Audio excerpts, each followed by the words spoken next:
वाली है। तो मैं आपसे बता दूं,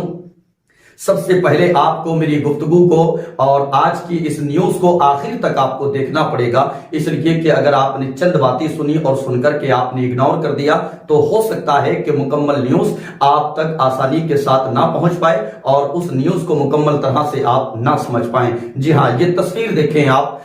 ये हिंदुस्तान के वो अजीम खतीब हैं कि जो सोशल मीडिया पे बहुत ज्यादा एक्टिव रहा करते हैं और मैं इनको जरा सा और मशहूर कर देना चाहता हूं, इसलिए कि आज तक आपने मुफ्ती हम्माद साहब की तकरीर समाप्त की होगी, खिताब सुना होगा, लेकिन आज मैं मुफ्ती हम्माद साहब की जहालत आपको सुनाने वाला हूं। मैंने ये जो जुमला इस्तेमाल किया है, मैं इसके सबूत के तौर पे एक ऑडियो आपको सुनाऊंगा, फिर आप उसको सुनकर के फैसला कीजिएगा कि न्यूज अवाम तक के माध्यम से ये खबर मैंने सही शाये की है या बिला वजह शाये की है। और अपने तासुरात कमेंट्स के जरिए से आप मुझे जरूर बता करके जाएं। मैं आपसे बता दूं, अगर कोई मसनद रसूल पर खड़ा होने के बाद दीन की तबलीग करता है, मजहब इस्लाम के तहफ़्फ़ुज़ के लिए अपनी क़ुदूम मैमनत को बढ़ाता है और फिर उसी शख्स की ज़ात से कोई गैर मेयारी बात अगर मंजर आम पर आती है तो बड़ी तकलीफ होती है। मुफ्ती हम्माद साहब बहुत अच्छा खिताब करते हैं, मैं इस चीज़ का कायल हूँ, लेकिन जो हरकत मुफ्ती हम्माद साहब ने की है, मैं समझता हूँ तकरीबन 12 साल से मैं स्टेज लाइन में हूँ और स्टेज की दुनिया में मैं निज़ामत के फ़राइज़ अंजाम देता हूँ। आज तक मैंने किसी खतीब का इतना गिरा हुआ मेयार, सोच इतनी गिरी हुई फिक्र मैंने आज तक नहीं देखी और इस बात की आप भी तायद करेंगे जब आप मुकम्मल बात समझ लेंगे। तो आइए मैं वो ऑडियो आपको सुनाऊं, उससे पहले मैं आपसे एक बात बता दूं, मुरादाबाद और मुरादाबाद इलाके में ही एक जगह है बेरखेड़ा, और बेरखेड़ा के किसी जगह अतराफो जवाली में एक कॉन्फ्रेंस थी और वो कॉन्फ्रेंस कौन सी तारीख में थी मैं आपको बताता हूं,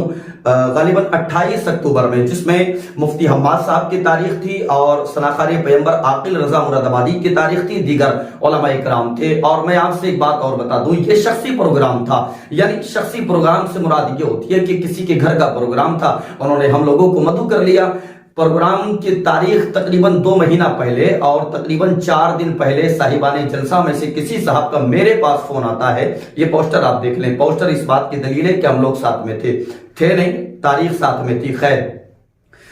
2-4 दिन पहले किसी साहब का फोन आता है और हमसे कहा जाता है कि हजरत आपकी तारीख कैंसिल हो गई है, इसलिए कि जलसा रद्द कर दिया गया है इख्तिलाफात की वजह से। तो जलसे कभी कभी अगर रद्द होते हैं तो खुशी इस माना कर भी होती है कि हम लोगों को आराम मिल जाता है, टेंशन ये नहीं कि जलसा कैंसिल क्यों हुआ। लेकिन बाद में जब उधर इलाके से कभी गुजरना हुआ तो लोगों के तासुरात हम तक पहुंचे कि आसिफ भाई, आपकी तारीख को मुफ्ती हम्माद साहब ने कैंसिल कराया था, मुफ्ती हम्माद साहब की वजह से आपकी तारीख कैंसिल हुई थी। इस बात को सुनकर के हम बहुत ज्यादा मशकूक हुए, इसलिए कि हम काफी लंबे वक्त से स्टेज लाइन में हैं। आज तक मेयार से इतना गिरा हुआ खतीब हमने किसी को नहीं पाया और कितनी गिरी हुई, मेयार से गिरी हुई बात है कि किसी की तारीख को कैंसिल करा देना। जबकि जिन साहब ने तारीख ली थी उनका कहना है कि हजरत अगर तारीख मेरे घर की होती तो मैं मुफ्ती साहब को कैंसिल कर देता, लेकिन तारीख किसी और के घर की थी, इसलिए मुझे नदामत का सामना करना पड़ रहा है। तो मैंने जो जबान से अपने कलिमात कहे हैं,